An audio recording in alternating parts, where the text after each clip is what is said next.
Happy Saturday every morning, everybody. Some of the topics that I've done was because I couldn't find anybody else to do them. But this is one I've been feeling pretty strongly about for years and years and years, and I don't think it has the attention it should. Um, and so I decided I would jump in and talk about it. We're going to talk about tempo. So, what the heck is tempo? Um, in the good old days, which was the majority of square dancing, namely before computers, and when we used turntables with variable speed, people used to think that the tempo was the speed um, that you set the turntable to. Um, and that was either 45 RPM, revolutions per minute of the turntable, or a little faster or slower. Um, and that would change the tempo, but it wasn't the criteria that was important. Tempo is counting the beats of music that happen in a minute. It's referred to as beats per minute or BPM. And if the dancers are dancing to the beat of the music, which is a really good thing to get them to do, um, and generally they do that anyway, although we do have some strollers, but that's okay. Um, the tempo is also the number of steps per minute. Hopefully they will walk with the beat of the music. It feels more comfortable, it's more dancing. And so when you speed up the tempo, they have to walk faster if they want to keep their feet to the beat of the music. If you slow the tempo down, um, they walk more slowly. And back in the days of changing the record speed, you'd change the tempo and it would also change the pitch. Um, Fortunately, with the computers and the electronic wizardry right now, you can change the tempo without changing the pitch. Um, and that allows you to not worry about changing the pitch too high or too low for you, but making the tempo so it's the appropriate danceable tempo. So I first started thinking about tempo many decades ago when I was dancing to a national caller who's still calling. Um, Came through New England, and I was busy learning anything I could by watching people that I admired. And I noticed at one point, um, when he went from the patter call to the singing call, he reached down and drastically changed the tempo of the music. I can't remember if he went up or down. I think he went up a little bit. Um, and then the next tip, I noticed that the patter was pretty slow again, and I think he went back up on the singer. And I started to think about tempo and what's the right tempo. Um, and I don't remember my evolution. I think I know I slowed down quite a bit, a lot slower than most New England callers. Um, and I went out on a tour to California, and they complained I was calling too fast. Not too fast, but faster than they were used to. And then I went to a dance when I was out there, and their tempo was even slower. I don't know how that is these days because this is quite a few years ago. But again, did a lot of thinking and trying to understand what's good tempo, what's a bad tempo, what's the right tempo, what difference does it make? If I go faster, what are the pros and cons? If I go slower, what are the pros and cons? Um, and I eventually decided to run a workshop to try to find out what's appropriate and what's not. And I was talking to, by that time, not only my mentor, but my friend, Jim Mayo. And the two of us sort of set up a workshop together where we got several squares of dancers and several callers with reputations of calling fast, reputations of calling slowly, all good callers. Um, and we set up a bunch of different experiments to see what the reaction of the dancers was. Um, I'm checking my notes here. During this session, we didn't have computers to tell us what tempo things were going at. But Jim and I each counted the tempo independently. He was counting it one way, I was counting it another. Let's see, I think he was counting how many beats per minute, which is appropriate.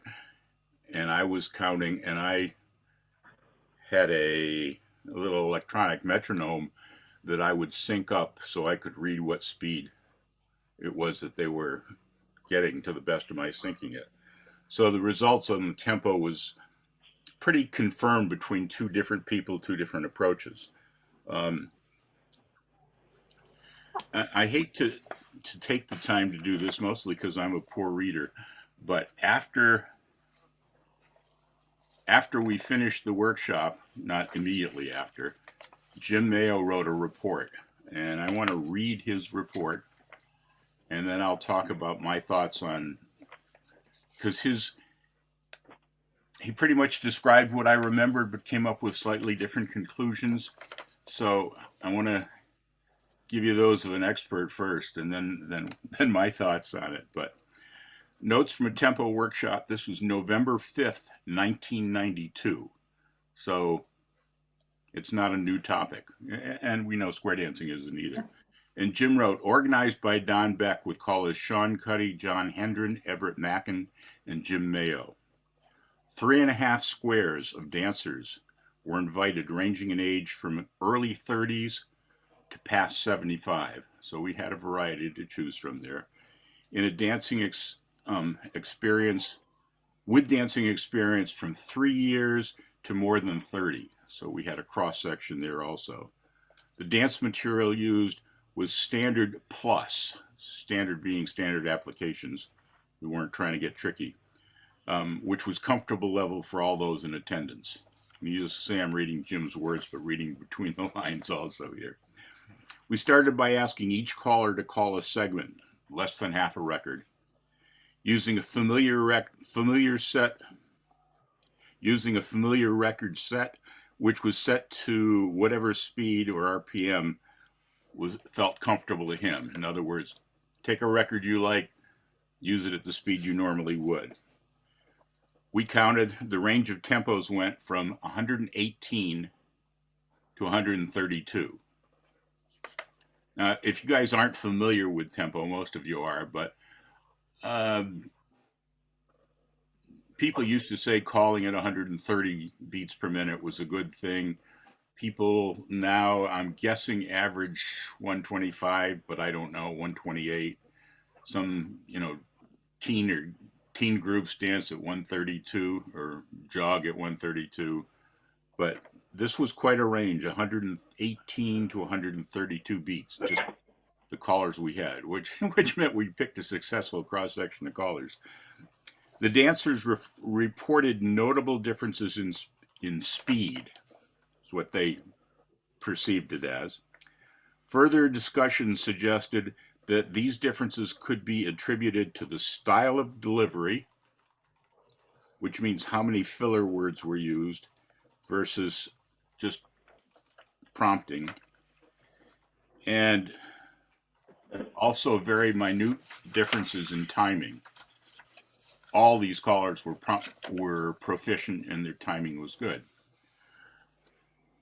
We then asked the dancers to execute a series of long calls without music. This was one of the few things I remember of the test. I was glad to reread Jim's thing here.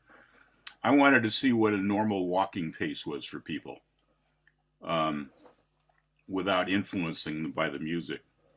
And we had them, I told them, I want you guys to do something, and then we'll tell you what it was we did after. But I want everybody to do a head square through and relay the deucey.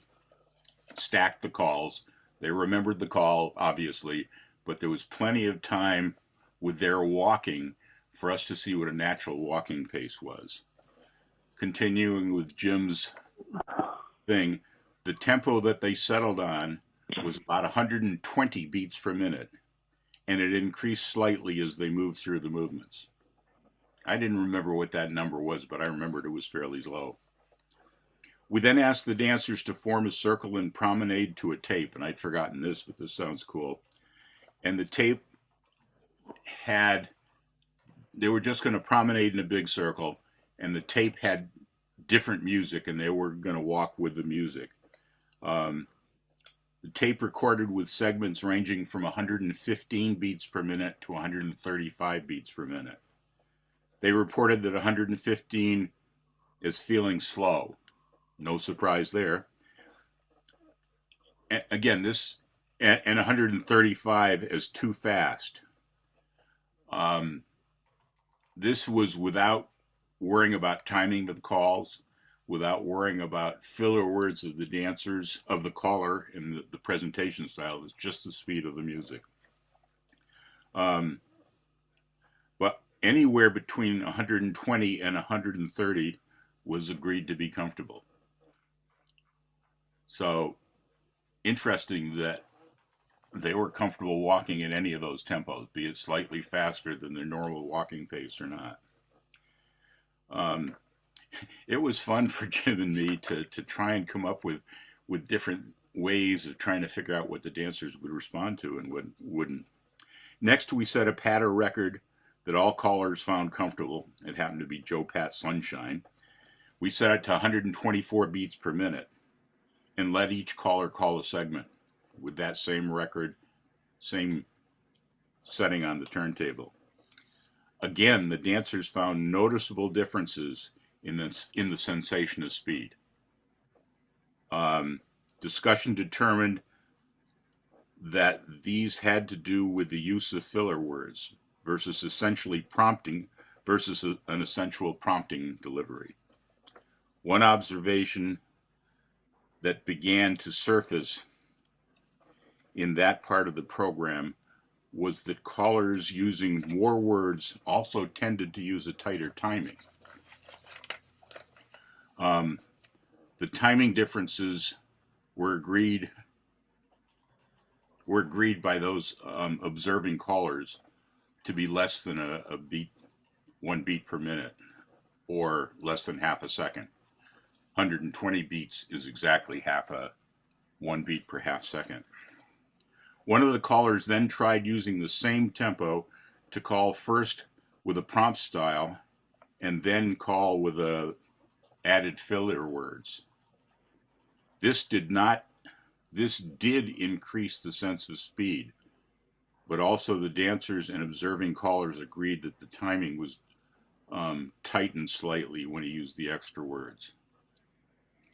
I think I want to throw in here a lame attempt at giving you a feel for what that is. I don't have a metronome and I don't have anything set up to tell the tempo, but I'm going to try to do the same tempo. If I were going to do a prompting thing, I'm going to leave that for later. Sorry, fits in later. Never mind. Another caller then tried calling first at 128 beats per minute and then at 132. The dancer consensus was that 128 was comfortable and 132 was noticeably less comfortable. Of course, that was outside the range, and it was the same caller calling with the same style. Further discussions suggested that the caller was less comfortable at 132, and that this affected the calling, making it less smooth or the timing wasn't as good. The dancers reported that 132 beats per minute, they had to wait more. That's kind of interesting. They had less time to react, but they had to wait longer because they probably felt this is fast and I got to get there, and then the caller's timing wasn't as good because he wasn't as comfortable, etc. An additional experiment involved using less familiar arrangements and formations at 124 beats per minute, and this produced noticeably more ragged dancing, even though the material was well within the capability of these dancers. In both this situation and when the tempo was above 130, With standard choreography, observers noted that the dancing began to look ragged. So the dancing would get crummy, would look ragged if the caller was going above 130 beats per minute, or if he was calling slightly non-standard applications. I was going to say run-of-the-mill choreography. The dancers did not move as a unit. In other words, the dancers did not, by ragged, he meant the dancers did not move as a unit as well as they did at slower tempos. Some dancers who had been stepping on every beat started walking off the beat when the tempo got too fast for them personally, at tempos above 128. Some of the older people just couldn't keep up with it, so they did whatever they could to get there. One more paragraph. Additional discussion revealed that the dancers experienced differences in speed during the course of an evening with a caller who is using the same tempo for all music. There was substantial agreement that the statement that timing is much more important than tempo. If your timing is good and they don't feel they have to rush, then the tempo is not as important. So timing is more important to the dancers, the tempo, for their determining the sensation of speed. The dancers also agreed that they were comfortable with dancing at tempos anywhere in the range from 118 to 128. At tempos faster than 128 beats per minute, there were many who found the dancing too fast. Many agreed that even 128 would be fast if it was done for the whole evening, but would enjoy it for a tip or two that evening. So when I started thinking about this, or my way of thinking of what we saw at the workshop,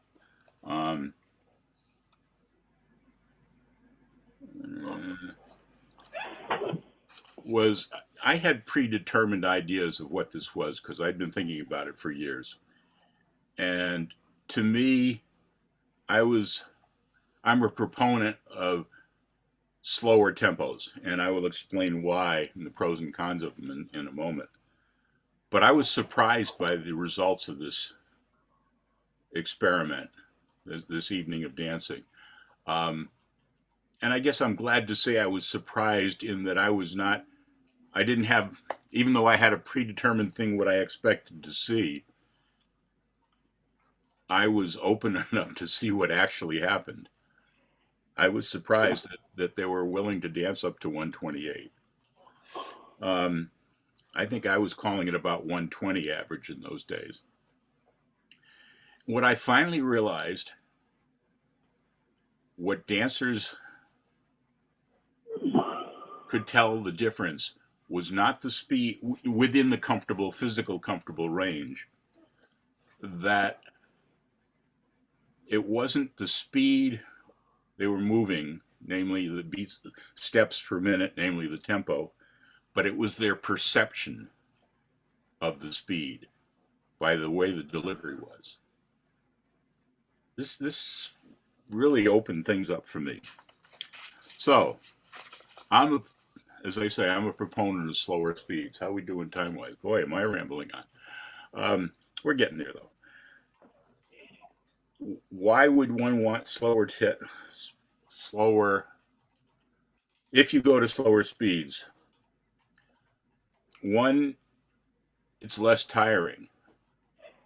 In the long run, it's got to be less tiring because it's closer to the natural walking pace. I love that head square through and relay the deucey with no music. People pretty much all sync to the same speed, and it was around 120.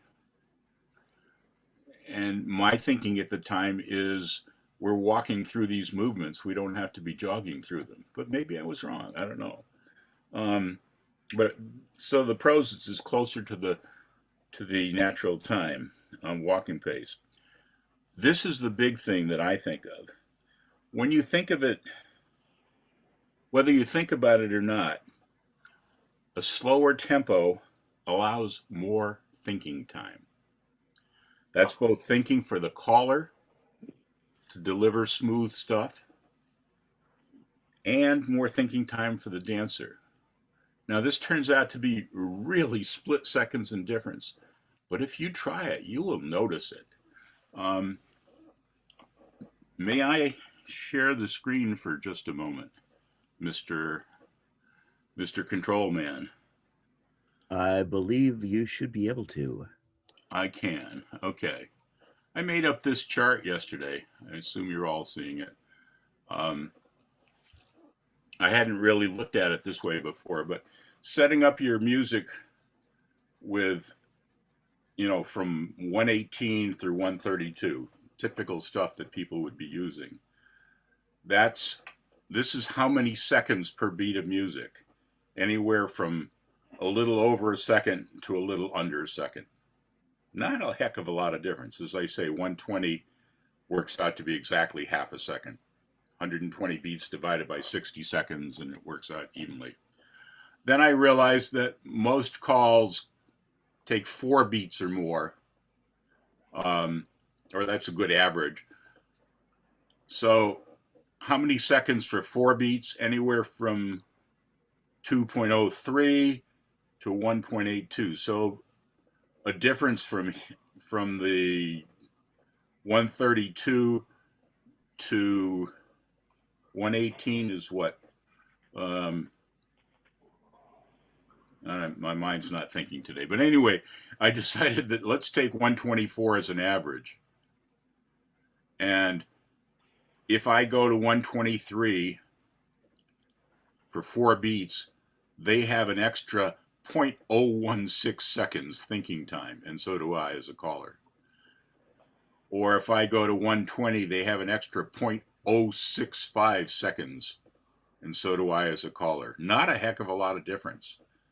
If I go to 130 beats per minute, they have 0.089 seconds less thinking time.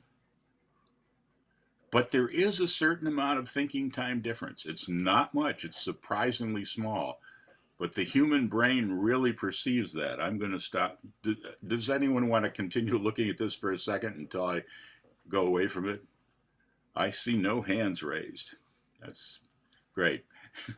Anyway, I experimented with calling pattern, trying to keep the same, at open dances, trying to keep the degree of difficulty, the type of delivery, etc. Pushing just slightly beyond standard so I could see how they were doing.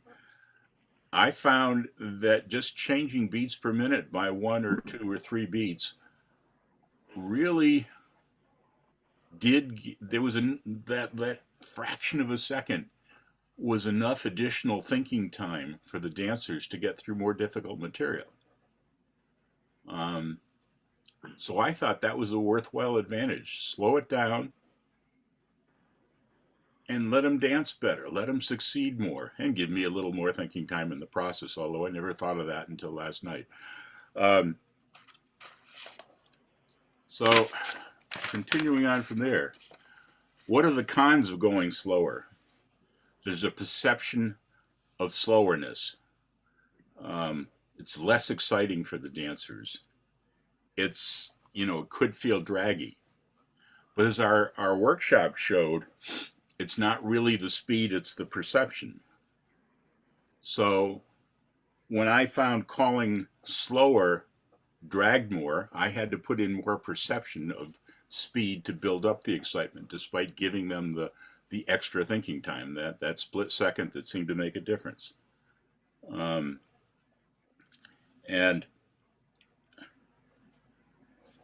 I'm going to try, this is what I aborted before, I'm going to try to make a difference. But if I call heads square through 4, right and left through, swing through, the dancers are going to sort of walk through that in big deal.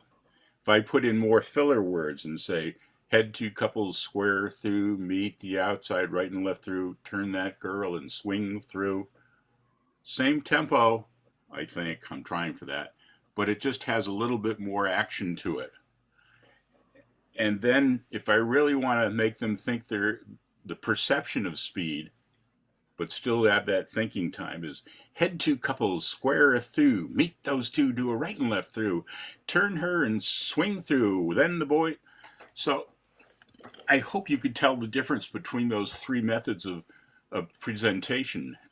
So in conclusion, I think even though the workshop was very interesting for me and the different results and the different things we looked at, I still believe in the slower tempo. 120 to 124 is good for me, because it yields more success, more thinking time for the dancers, and more for me. And I did some experiments to see that. You guys might try that sometime and let me know. And in order to make it more exciting, you've got to compensate, because the speed to the dancers is, if it's slow, it's not as fun as John just said. It's not the actual speed, it's the perception of speed. One of the things that was in Jim's session that I read was, in his summary, was that it seemed to be more, the feeling was more a function of timing than tempo. And I hope we understand the difference between timing and tempo. Again, tempo is the number of beats of music, and therefore the number of steps that a dancer takes if they're dancing with the music, per minute of, beats per minute or steps per minute. The timing has to do with when the caller delivers the call. If it's in such a way that the dancers have finished the call, and are standing waiting while the caller figures out what to call next, or whether the caller calls it just in time, so they've had time for it to register so they can move smoothly to the next call, or if the caller calls it too early so that the dancers think they're not going to have enough time before the next call and they rush a little. So timing is independent of tempo, and the speed that dancers perceive has more to do with timing than tempo. But again, you can, as I say, assuming your timing is good, you can you can cheat by giving them a fraction of a second more thinking time by slowing the tempo down, and then bring up the perceived speed with your presentation, because I think they enjoy it more, perceived at a faster pace, more comfortable. My conclusion after the workshop was that I was surprised by the results, and I guess the surprise was, I thought people should be dancing at the same speed that was natural for them to walk, but it looks like the natural dancing, they don't mind moving physically a little bit faster, and it's perception, which is was an awakening to me. But I still think you have more thinking time, which is worthwhile slower. The conversation seems to be slowing down a bit, but in conclusion, I think hopefully we've made you guys aware of the difference between tempo and speed and timing, and each has its own effect on what's going on, and that tempo is one of the things to consider. And as I said, with a lot of aspects of calling, watch the dancers, get feedback as to whether they're rushing or not. I'm glad I've been able to get my 2 cents worth in on this subject, and probably 3 cents worth the way I can't keep my mouth shut. See you guys. Thank you. See you, Don.